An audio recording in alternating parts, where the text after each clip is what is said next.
खाटू श्याम बाबा के भवन से करोड़ों लोगों की आस्थाएं जुड़ी हैं और हर साल बाबा के दर्शन पाने के लिए बहुत से लोग राजस्थान राज्य के सीकर जिले में स्थित बाबा के मंदिर जाते हैं।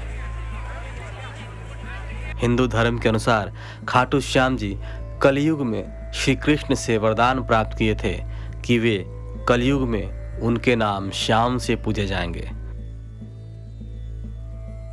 परंतु कोरोना महामारी ने पूरी दुनिया पर ऐसा कहर ढाया कि बड़े बड़े आयोजन रद्द हो गए। धार्मिक स्थलों तक पर भी ताला पड़ गया। कोई जगह इस महामारी से अछूती न रह पाई। इसी के चलते खाटू श्याम बाबा के दरबार में हर वर्ष आयोजित होने वाला लक्खी मेला भी रद्द कर दिया गया था। परंतु अब बाबा के भक्तों के लिए एक खुशखबरी है कि 2021 का जो मेला रद्द किया गया था वह अब आयोजित होगा।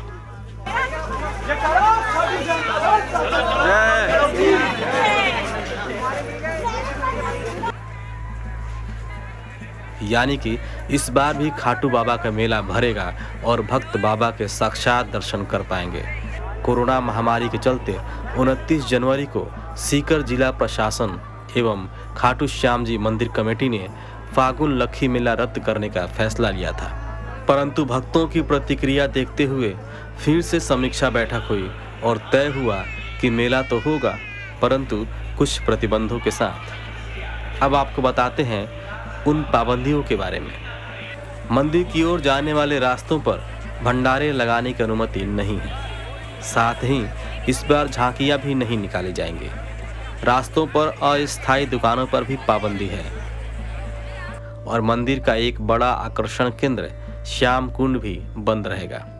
बाबा पर प्रसाद और फूल मालाएं चढ़ाने की अनुमति भी नहीं दी गई है। मेले में आने वाले भक्तों को ऑनलाइन बुकिंग करनी होगी। साथ ही एक मोबाइल नंबर से एक भक्त का ही रजिस्ट्रेशन होगा। एक खास चीज़ का ध्यान भक्तों को यह रखना होगा कि वहां जाने से पहले कोरोना जांच करानी होगी और नेगेटिव पाए जाने पर ही मंदिर में प्रवेश करने की अनुमति होगी। साथ ही रिपोर्ट भी 72 घंटे से पुरानी नहीं होनी चाहिए। सोशल डिस्टेंसिंग का पालन करना और मास्क पहनना अनिवार्य होगा।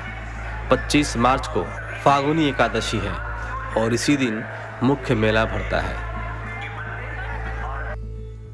खाटू श्याम बाबा को कलयुग का भगवान माना जाता है। कहते हैं यदि सच्चे मन से और प्रेम भाव से बाबा की पूजा की जाए तो वे अपने भक्तों की सभी मनोकामनाएं पूरी करते हैं और उनके कार्यों में उन्हें सफलता प्रदान करते हैं। खाटू श्याम बाबा की कहानी मध्यकालीन महाभारत से आरंभ होती है। वे गदाधारी भीम और दैत्य मूर की पुत्री मोरवी के पुत्र हैं। बचपन से ही वे वीर और महान योद्धा थे। युद्ध कला उन्होंने अपनी माँ और श्री कृष्ण से सीखी थी। अग्निदेव ने एक बार उनसे प्रसन्न होकर उन्हें धनुष प्रदान किए जिससे वे तीनों लोकों में विजय प्राप्त करने में समर्थ थे। महाभारत युद्ध का समाचार जब बर्बरिक को प्राप्त हुआ तो उन्होंने भी युद्ध में शामिल होने की इच्छा जताई। उन्होंने हारे हुए पक्ष का साथ देने का वचन अपनी मां को दिया और अपने नीले घोड़े पर सवार होकर कुरुक्षेत्र की ओर चल दिए। रास्ते में श्री कृष्ण ने ब्राह्मण का रूप धारण करके बर्बरिक को रोका और 3 तीर से युद्ध लड़ने पर उनका मजाक उड़ाया। इस पर बर्बरिक ने कहा कि उनका सिर्फ एक बाण शत्रु सेना को परास्त कर सकता है और तीनों बाणों से तो पूरे ब्रह्मांड का विनाश हो सकता है। श्री कृष्ण ने बर्बरिक को एक पीपल के पेड़ के सभी पत्तों को भेदने की चुनौती दी और पल भर में उनके बाण ने सभी पत्तों को भेद दिया और श्री कृष्ण के पांव के आसपास घूमने लगा क्योंकि श्री कृष्ण ने एक पत्ता अपने पैर के नीचे दबाया हुआ था। तो बर्बरिक ने उन्हें चिताया कि आप पांव हटा लीजिए, नहीं तो यह बाण आपका पांव भी भेद डालेगा। तत्पश्चात श्री कृष्ण ने उनसे पूछा कि वे किस पक्ष में युद्ध में शामिल होंगे। तो बर्बरिक ने जवाब दिया कि जो पक्ष हार रहा होगा। श्री कृष्ण जानते थे कि युद्ध में कौरव हारेंगे और बर्बरिक के साथ देने से परिणाम गलत निकलेगा, अतः उन्होंने बर्बरिक से दान की अभिलाषा की। बर्बरीक ने उन्हें वचन दिया तो श्री कृष्ण ने उनसे उनका शीश दान में मांगा। बर्बरीक ने अचंभित होते हुए कहा कि एक साधारण ब्राह्मण ऐसा दान नहीं मांग सकता, अतः आप अपने वास्तविक रूप में आए। श्री कृष्ण अपने वास्तविक रूप में आ गए। श्री कृष्ण ने कारण समझाते हुए कहा कि युद्ध आरंभ होने से पहले युद्ध भूमि पूजन के लिए तीनों लोकों में सर्वश्रेष्ठ क्षत्रिय के शीश की आहुति देनी होती है। परंतु बर्बरीक की अंत तक युद्ध देखने की इच्छा थी, तो श्री कृष्ण ने उनके शीश को युद्ध भूमि के समीप ही एक पहाड़ी पर सुशोभित कर दिया, जहां से बर्बरीक संपूर्ण युद्ध का जायजा ले सकते थे। फागुन माह की द्वादशी को उन्होंने अपना शीश दान दिया।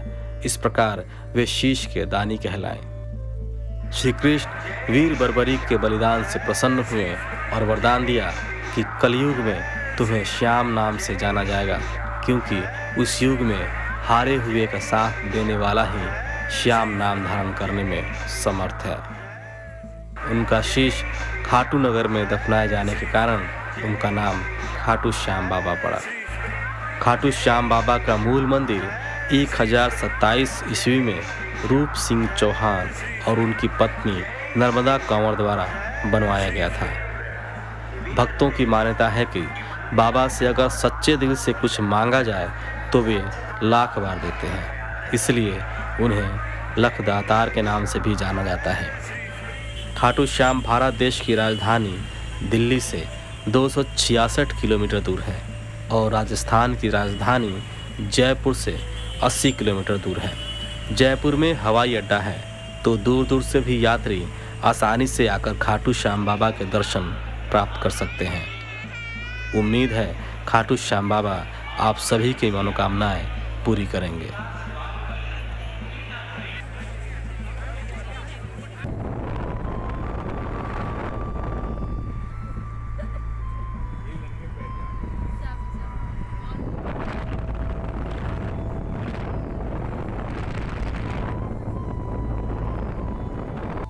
इसी प्रकार के अपडेट्स लेते रहने के लिए हमारे चैनल हिंदू रिचुअल्स को सब्सक्राइब करना और बेल आइकॉन को क्लिक करना ना भूलें। धन्यवाद।